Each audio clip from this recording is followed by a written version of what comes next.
Let me tell you one story about something I learned. Let me tell you one story about something I learned. Yo. Gonna hit you hard with the fast and the fury. Make your mouth drop like Jordan and Julie. Stepping on the court, dog, on dangerous. Get in the score like Bobby De Niro. Don't approach us like no Gondoliero. Leave you looking like Eddie Norton. Straw in your word like Margaret Marchand. Wanna know why? The God sent we. Call your belly full and your mind empty. All sound alike on BET.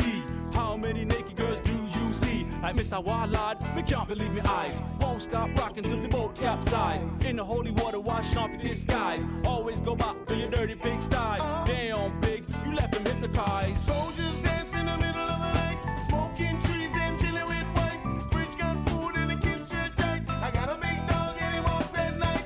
Soldiers dance in the middle of the night, smoking trees and chilling with wife. Fridge got food and the kitchen tight. I got a big dog and him off at night. Welcome back to another edition of the B4evaKool podcast. My name is Rexyfortyfive. My name is TJ, Two Wheels and Coffee. What's going on, man? Not much, just getting through this freeze that we just Frost. went through. Still going through. Ice box situation 4 outside. different types of weather in, the span of 3-4 days. Like 50 degrees now. It's like feeling negative 30 like last night. But yeah, how about yourself? Same, trying to warm up, man. It's been a cold one, and I can't wait for it to. We're getting, some folks are already, riding and stuff like that. But up here in Boston, it's pretty cold, and I can't wait for it to just be above 50. Yeah, man. Can't thank you guys enough for tuning in each week. I appreciate all the listeners. Shout out to Penguin Riding School. They got me going. So yeah, just getting through the winter. Appreciate you guys. No doubt. So this one, might as well jump right into it. As the weather is as cold as it is outside right now, it had me thinking about, the track and what happens when there's bad weather and how do you plan for that? As a new rider, as a new person going to the track, it's not something I thought about a lot, and I think even on other episodes, I've already said that, when the weather was bad, I wasn't even racing, but it's something to think about and to plan for, man. And you got all your gear for when it rains? Are you prepared, or now you're like thinking about it this year? I mean, yeah, I've been through it, so I think I'm going to be a little more prepared. I still don't know exactly what is needed. I got rain tires, and umbrellas. Got you. Yeah, I mean, the umbrella is nice. I think I got rain boots. Especially a lot of these other tracks. If you're on the grass, it gets swamp like. So rain boots. I got your raincoat. I got snow pants. I got some because it gets chilly out there when it's raining too. At some of these places. Especially if you're like riding now, even in Roebling. When I was in Roebling in 2021, it was like 45 degrees. So yeah, in the past episode when I explained my tent got beat down by the rain, Right. So one of my friends I ride with helped me actually and jumped in the water with me. So I appreciate that. But I went in I had no choice because in the tent was all my stuff with the computer, everything, sleeping bag, everything that I had with electronics was inside the tent. It started raining. I didn't think my tent was going to go down the flood. Right. But it was pretty much underwater and it collapsed and I had to jump in with my shoes. So all my shoes got wet. I didn't have no rain boots for that. So yeah, I'm going to have to get some rain boots, some ponchos and some umbrellas. And, if you plan on riding too, you got to have your rain tires. And there's like a rain suit cover too. I think. Yeah. You can. There's a whole bunch of different ones. You can find them online.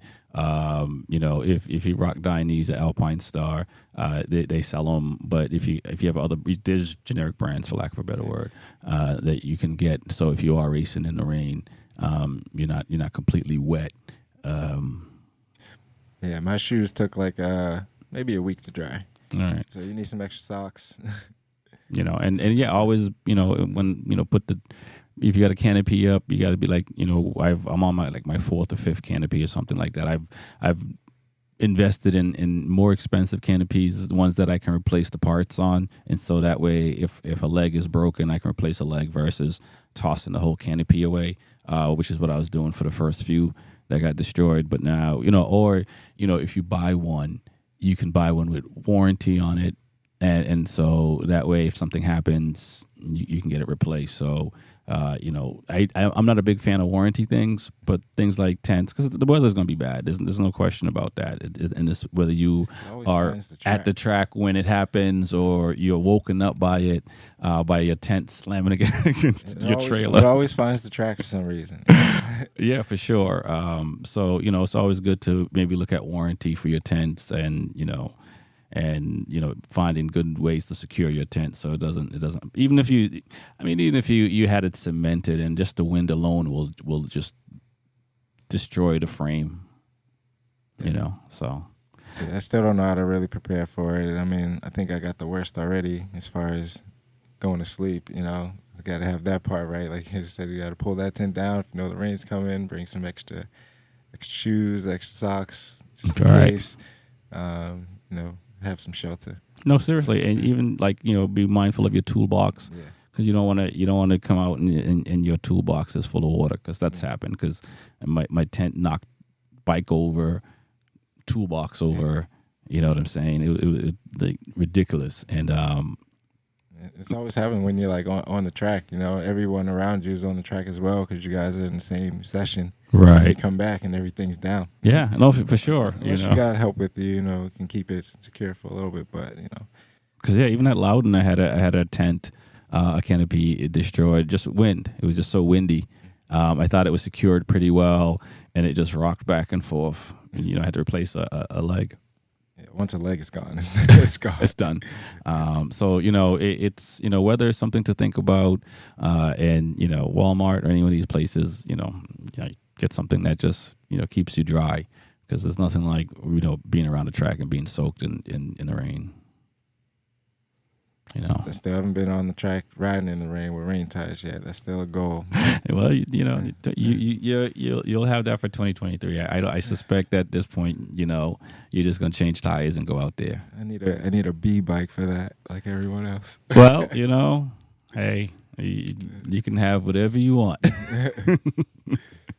You know, if you don't have even if you don't have a B bike though, you know, it's tough, because I had back-to-back races last year, and I didn't have time to change tires for one of my races, and the weather was I couldn't even do a lap on slicks. So, you know, it's tough when you don't have a B bike, for sure. Having a B bike help, but you know, having a B bike is twice the money as one bike, and you know how that go. So, but it is nice, and this year I will have a B bike, so I'm excited about that. I will say that since I don't have a B bike, and I do have rain tires, but like I said, I didn't have time to change, and I haven't ridden in the rain.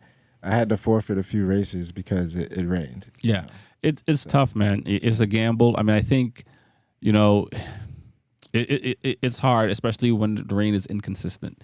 You know, it's one thing if you just know it's raining, or you know, obviously, and so when it's not, you know, you just got to get good at doing a quick tire change. Yeah. You know, maybe you put your reins on and you have your slicks on, tire warmers, just in case you go back and forth. You know, maybe you do a rain front and a slick rear. You know, it all. You know, there's when the conditions are tricky that's part of it. Yeah. But you know, that's the worst. So it's nice when you have a B bike, and you know, even you know, if it's not full rain and you don't have intermediates on and you need intermediates, it's still like, even if you have a B bike, you can still be in a situation where you may not have the right tire set up, based on just unsure conditions. So it is a gamble, and some folks take a gamble and just run reins, and if it dries out, just chew up the reins. Some people go out there in slicks. Yeah. Just wasn't ready. I had to pull out. I felt so bad. I was just like, I couldn't get my money back. I couldn't transfer the race. It just, you got to figure out a way to get out there. So You got to be prepared for all situations. Yes, so. That's why you have another set of rims. Yeah. So you could throw some reins on there. Yeah. That's the the weather thing part of it, man. So that's crazy. So along with going to the track, it's we were talking beforehand, and your gas situation. You want to talk about that? I mean, yeah, as a new rider, I was like, yeah, I'm going to just bring a little gas tank, and I'm going to fill up my bikes. So when I'm there, I'm prepared, fully gassed, and, full tank. So having a full load of fuel definitely plays a part as you realize that you start riding more. Trying to get used to see how much gas I really need to like complete a race and not ride on a full tank. Right. I'll start my practices out on a full tank and then and go from there basically. Right. But I suspect this year you're not going to do that. Oh no, yeah. I feel like this year I'm gonna try to be a little bit more competitive, and I'm gonna keep the bike as light as possible. Yeah, because a full tank changes the weight of the bike, and these days, unless you're doing like an enduro race. Generally, you're probably having a gallon, maybe a gallon and a half. If you're doing an 8-lap race, it depends on the track. Every bike is different. How much gas, everything is different. But getting to the point where you can measure how much gas you put in. I got a buddy. He has it marked on a jug, and he just pours the gas into that level and then pours it in, so he stays consistent with how much gas he puts in at the track. And it feels different. I mean, it's going to be interesting. We'll talk about it after you try it, because, your practice sessions, you're running full tank. So really, by the end of the first day, you might not even be at half a tank. Yeah, no, I really don't need gas until actually, I'll do the practice session, and then before the race, you got the practice before the race, and then I may need just a little bit. But at the same time, haven't really tested how much gas I need for the race, even it's 8 laps. Right.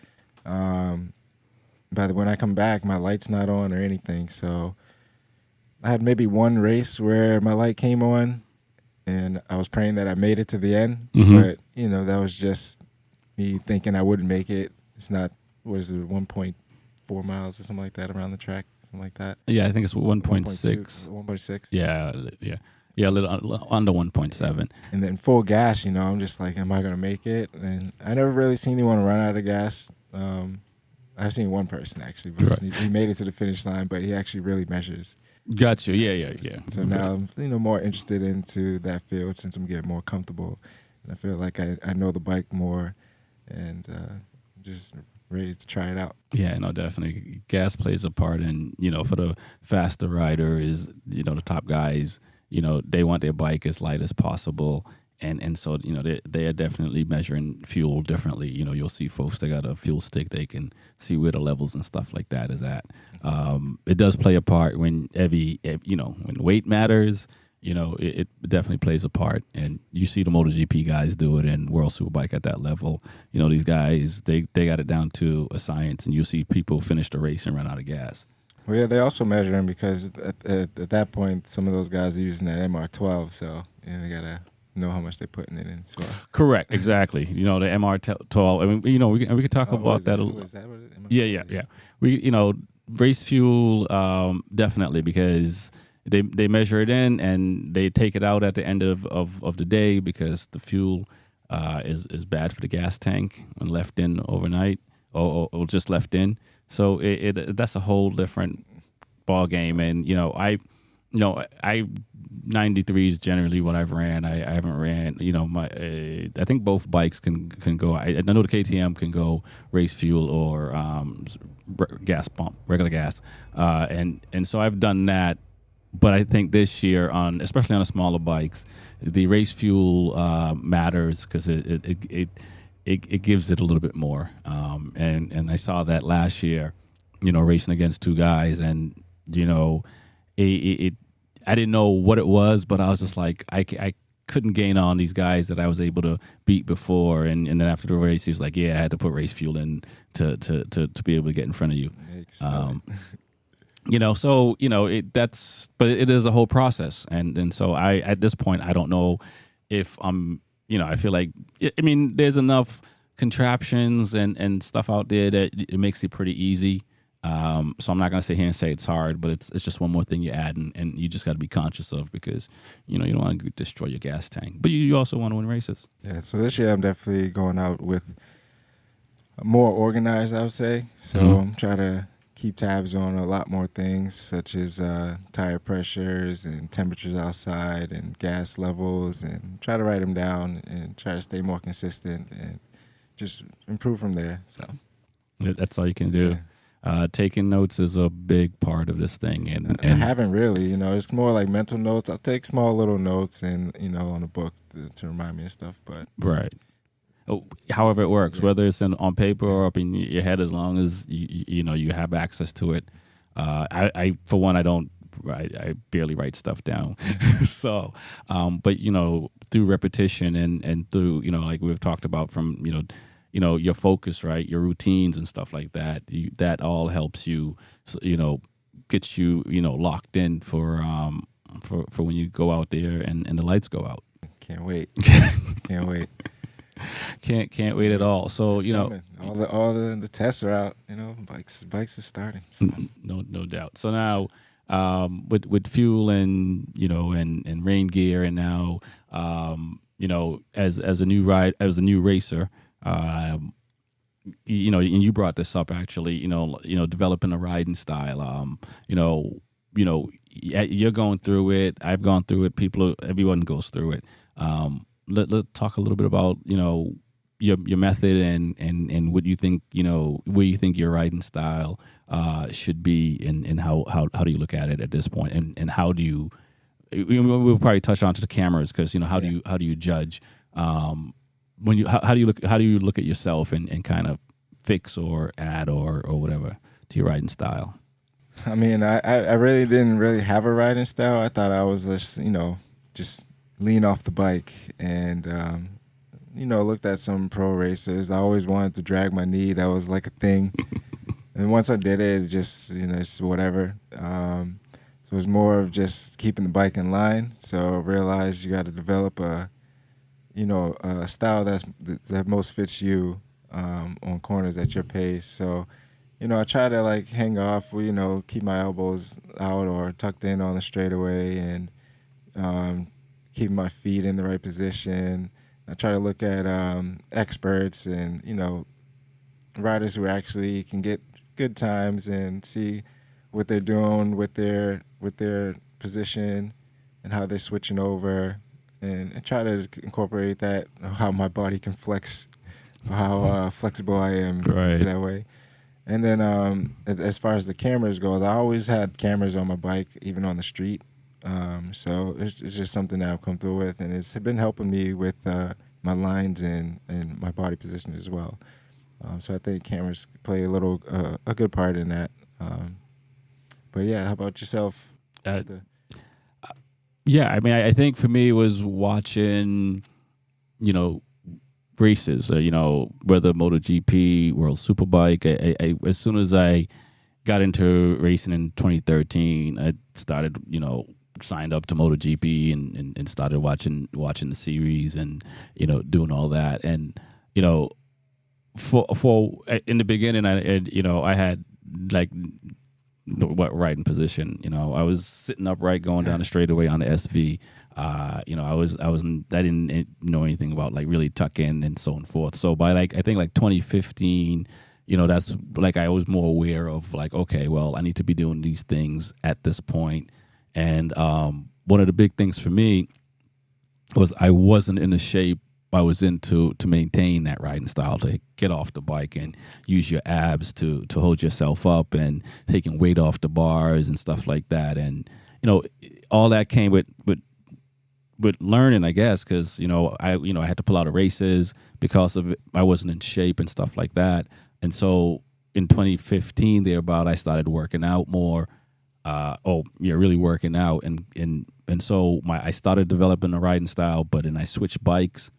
So for 2016, and I went from riding twins from like 2012 to 2016 essentially to an inline 4. So all that took was a little bit different, getting used to revving the engine at 14,000 RPMs, 15,000 RPMs versus what I was doing on the SV and stuff like that.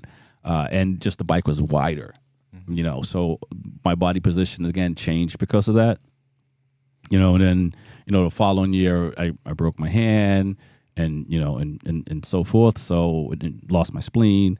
And so I had to recover from all that. So my body position changed again, because of injury in a bad way, so I think by the end of 2019, I was probably fully recovered, but my body position was just way off because I was compensating for my left hand. And so I had to take all of 2020 when pandemic, so I really couldn't ride in the beginning, so we didn't start riding until like June. So I really didn't fix my riding position till like halfway through 2021, I guess. And again, from working out and doing all these things and and understanding where I am, how flexible I am, and what I can do and stuff like that. And it's still a work in progress. I'm still working on stuff. There's still things I'm trying to work out. I'm pretty good with moving my legs around now and doing all the right thing. My head, looking ahead and keeping my eyes moving and stuff like that. The biggest thing, and we talked about this off air a little bit, is going right and getting used to now, being off the bike and still be comfortable enough to still get on the throttle and pick the bike up and kind of sort that out. But also a lot of training, right? And even though we're not riding, I consume a lot of videos and a lot of stuff. And if information, and when I say stuff, I'm not like eating food and consuming all that, but you know what I mean. So I keep learning and making sure like 2023, I feel pretty good about it. I feel like my mind and my body and everything, is working as one. And so I can't wait to get out on the track and kind of see if it all lines up. But, training is a big part of it. And just, understanding, your body position is always changing. It's not a fixed position. And so it depends on what you're doing. You're always dependent on the bike. And everything is a feel. So it's really like a lot of seat time and just, seat time. And understanding like, it's not fixed. It's what works, and depending on your weight, depending on if you want traction, you just have to be one with your machine. More seat time to figure all that out.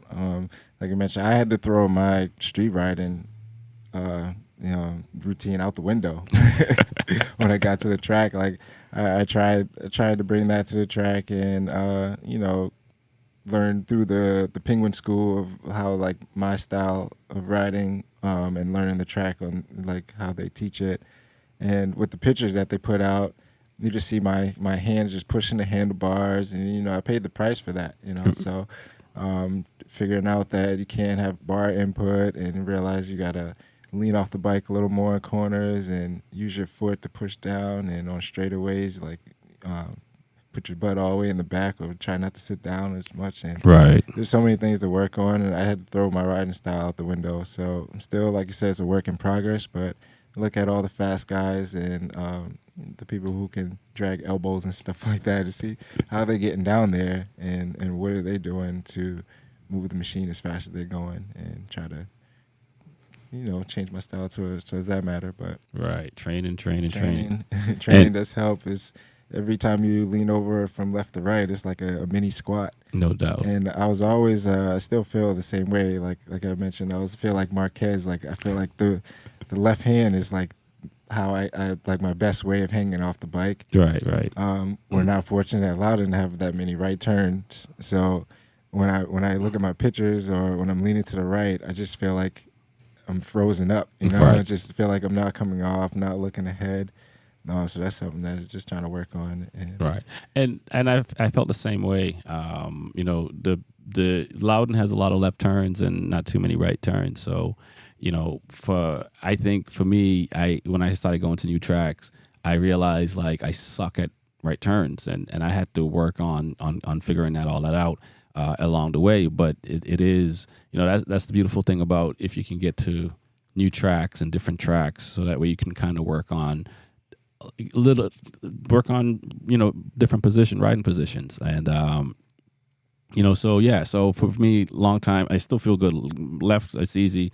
Going right, I'm still struggling with right turns, but I'm a lot better than I was a few years ago because of that. So that is, but no one's going to be perfect going out there, and as you mentioned earlier, the seat time is most important. If you can get cameras on your bike and you can face the cameras on you, then you can get videos, and then you can critique yourself, and you can look at your riding position, or just looking at, you mentioned looking at the lines. Yeah. You know what I mean? So it is good to videotape yourself, even if you don't post it anywhere, just for training. Not to mention that the two right turns, or how many right turns, the main two right turns at Loudon is one's going into a wall, so you gotta like brake really well and turn pretty well, and then the next one is going up what they call as high side hill. So Got you. what is that turn for? That is, it's the right term, but it's like a kink. It's it's not like turn 3 or or the bold or all the other left turns that you can make at Loudon. Well, I only seen high sides on that. Well, yeah. Well, yeah. When I was older Pirellis I was running, I would always get movement going up there with the Bridgestones. Not the Bridgestone. Well, even the Bridgestones were good. I had no issues with Bridgestones or the Michelins. But it is that's one place where for sure you'll. Well, that too. And I didn't think about 1A. That's another little right turn. That's tricky. It's like all the right turns at Loudon are tricky. So I'm still trying to learn as a turn right, and none of them are easy. Yeah. So I've almost high-sided at 1A too. I went down there. It's hard to go fast and not fall, as they say. So definitely cameras, if you can get them on your bike and face them on you sometimes, so you can see what you're doing and so forth. And just being in shape, so that way the end of races you're not fatigued. I remember going into turn 3 and my arms were just done, and I'm falling on the tank of the bike because I don't have any more strength and stuff like that. Or just pulling out of races because I did 3 races and the fourth one is just like I don't have it in me. Now I'm in a place where I feel like I can do 6 races or not indoor like GTUs and stuff like that and finish the rounds, and that's a good place to be, because at least then it's now you and the machine. It's not you, the machine, and your physicality. Yeah, I had to pull out a race before due to confidence. And talk a little bit about that, because that's, I think we've all been there. Still trying to be conservative throughout the rounds. Can't afford a lot of this stuff, but I try to still participate. So still running on tires that been running for a few rounds. So when I went down in one round, the best thing they say is to get back out there. So I tried to get back out there. I didn't change the set of tires, and I think it was confidence, but I got left from the pack that I run with. And it just drained me. And then we was running with experts too. So by like lap 2 or 3, experts were catching me. Mm-hmm. And I just didn't know if the tires had life or if my confidence was shot. So the best thing for me at the time was just to pull off the track, and that was the first time I've done that. And my confidence was shot. I just didn't know what to do at the time, so I went back and had to put my head down and think about what just happened and try to figure out how I can get back out there strong. Yeah, I got some advice from a few riders that encouraged me, which is really good, and I think it should be given to everybody. So keep everyone, confidence high, or build their confidence back up. That's, we're all there. I mean, I've had to do the same. I've done the same thing, So, getting out on a motorcycle and especially having, if you crashed, it's hard to get back out sometimes. And, some folks do and some folks don't. And everybody is different. And whatever decision you make it is what it is. It's like, yeah, I used to feel bad, but it's kind of like, if you're not in the right mind, and then you're going out there racing other people and you don't have your focus, you're endangering yourself and you could put others at risk. So it's like, hey, if you don't feel you got it, you pit in, and it is what it is, because you know when you have it, when you don't. And, some days it's easy to jump out there and do, 5-6 races, and other time you're like, the bike don't feel right, this don't feel right, all these things sometimes has to go right for you to feel a certain way. And sometimes, especially starting out, I mean, I think my last few years is the most where I've like, okay, I'm fixing my bike and going back out there. All, like I said before in other episodes, all the first few years, up until 2019, 2020, like I said, if it was raining, not going out there. If it was too cold, I wasn't racing. All these things had to be right, where now it's kind of like, hey, we're racing, I'm going. But that took getting that mindset, took time. I mean, I was sick in Daytona. I really didn't want. I still pulled out of a couple of races, but I did race 2 races, and I finished second in one of my races, and I felt like crap. You know what I mean? But it was like, just like, hey, I I just went out there and just said, hey, let me just see what happens. And then, having done that, and it's just like, oh, okay, I can push a little bit. So, it all takes time to get the confidence and to get to the point where you're going out there by any means. And, and for whatever reason, I think if you don't feel like it, it is what it is. At the end of the day, it is a cost to go in there, but if you're not in the right mind, it's better to be off the track and be safe. Yeah, it took me like the next round had to come up, and it took me like practice or a couple races to get my confidence full. I don't even say if it's fully back, but at least back to a level where I know I can, keep up with the pack. But yeah, it does hurt your confidence when you fall. You got to be mentally prepared for that. To try to and you have to build it back up. Try to get back on the track, and then you got to know when it's time to pull off to keep yourself safe and others. And it's one thing to just, fall and get back up. It's another thing when you jack yourself up, and you take in a year off to recover, or however long to recover, and then you got to jump on that bike for the first time. For me, like I came back, my hand wasn't fully healed, and I was racing, and it was painful to get to get my glove off. Well, I couldn't even. I had to get help because it was just so. There's a lot going through. Your mind. Should I go back out? But I had to learn how to ride without feeling pain, and I figured it out. And yeah, so and I had to build. It took time to build the confidence up. It took,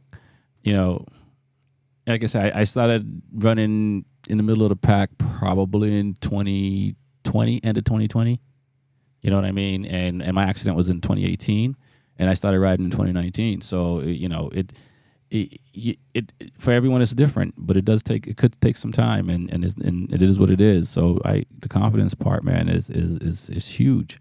But there's baby steps, and you get there, and I can tell you, on the other side of it now, it's like, oh wow, so when and these are experiences. Sometimes some people might come out to the track and they run well, they're running up front and do really well, but then you have an injury, and then you really look, you start to reflect and look a little differently. Well, yeah, like this is like the first time it really hit me. I mean, like I fell before in 1A, and I was like, okay, I got back up, and I just brushed it off. And was running pretty well. Did a good season. Did the next season, and then now I was like more confident. And when I fell this time, I was like, it's kind of really, I don't know what it was. It just shook me. I was like, wow, I don't know how I fell. Right. And now I hit that corner really slow now. And it's. Oh yeah. I don't know, it's just a confidence builder, and I didn't know I was hitting that corner slow after the crash until I get feedback from friends. So, Right, exactly. it's And always good for and them. that's the beautiful part about it, getting feedback and getting back out there if it's for you, not everyone. I mean, like it's everyone is entitled to do whatever they want, but if you want to get back out there, you just take it one day at a time. And now, we get to come out and feel good about 2023. Confidence is high. You finished the year well, and can't wait to get back out. So, MotoGP testing is happening. Sepang testing. I'm excited about that because MotoGP is back next month, right? So I think Qatar is the first round. I got to double check, but I think so. Excited about that. Carl Crutchlow is the top Yamaha guy. Pretty cool to see him still riding. I wish he was still racing because he's a test guy, right? He's a test rider for Yamaha, and but he's a colorful human being. So he's always, he should be behind the mic somewhere. He'll be fun to listen to. In other news, Ana Carrasco had words for Alvaro Batista because they were testing in Jerez, and he crashed because he felt that she should have been riding. Well, his words is with the amateurs, and because she was on an R6 and he was on a V4 Panigale, and she came back at him with saying, "Well, it's because I'm a woman," while he's saying I should be with the amateur. What do you think about that?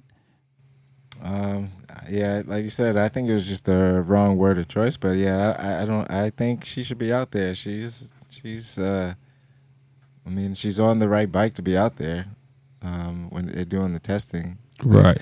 Like I was reading up on the story. I guess she's on the R6. So yeah, I don't know. I think she should be out there. I mean, I've been the the practice that I've been to. I've been riding with riders that are way faster than me, and I'm sure they have no problem with it. So you think the mistake was more on him for not seeing her soon enough?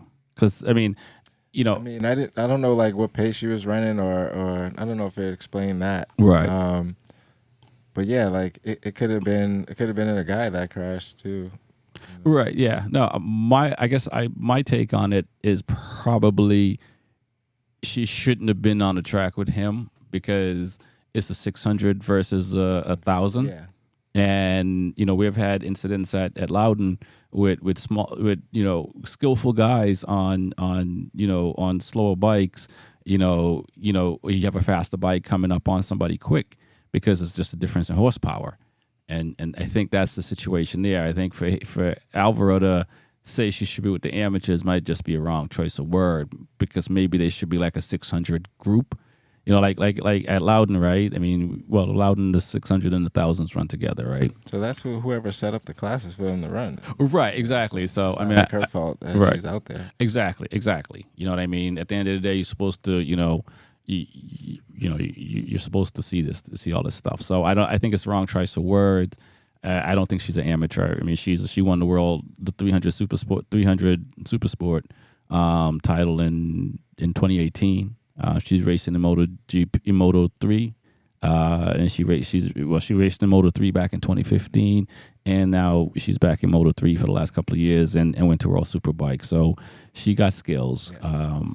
But I think not having the same size bike, I think like all the big bikes should have been running together, middleweight bikes should have been running together, small bikes should be running together. But again, when we race. And there's different classes, the unlimited class, and there's the super sport classes. You're running that anyway, and the bigger bikes, they gotta recognize that it's a smaller bike, or they gotta recognize what's in front of them and take precautions. So yeah, that's what I think it is. I mean, like it could have just been the session, could have been pressed for time. So, for instance, I know we're different with the club racing, but there's I don't know what day it is, but there's usually I'm group 1 for amateur, right, and then group 2 is expert. Correct. So sometimes there's group 1 and 2 combined. You're onto right. the track. Exactly. So you got experts and amateurs running, and some have thousands and some have 600s. Right. And we're running out in practice. So if I have an incident with the expert, and that's like him saying he should be just running with the amateurs, or Right. something like that. So Exactly. I think it's just it probably was that type of situation Right. where they just had to combine, probably because of timing. I don't know. Right, exactly. Yeah, I think wrong choice of words. And hopefully he apologizes. And I don't think he's thinking that she's like an amateur rider, doesn't have the skill set. I hope not. I hope not. No. Maybe it's not. But I want to give the benefit of the doubt until I hear him say otherwise. Because from what I can tell from all his years of racing in MotoGP and now World Superbike, he's been a classy dude. Right. And we want females in the sport, and For she's sure. earned her right to be out there. And I mean, she's part of the class. I mean, there was other 600s out there, I'm sure. They just happened to be in the wrong turn. Space. Right, exactly. So yeah, he might have just been pissed in that moment, but definitely wrong choice because there are a lot of fast women. They keep kicking my butt. It's just a damn test, man. It's just a test. You could do another lap. It's just a test. It is, and That's another thing. yeah, wrong. It's not like racing for points that they needed for 2 rounds left. It's like exactly. So, man. So that's what's going on the B4evaKool podcast. My name is Rexyfortyfive. My name is TJ. 2 Wheels and Coffee. We will catch you next time. Peace.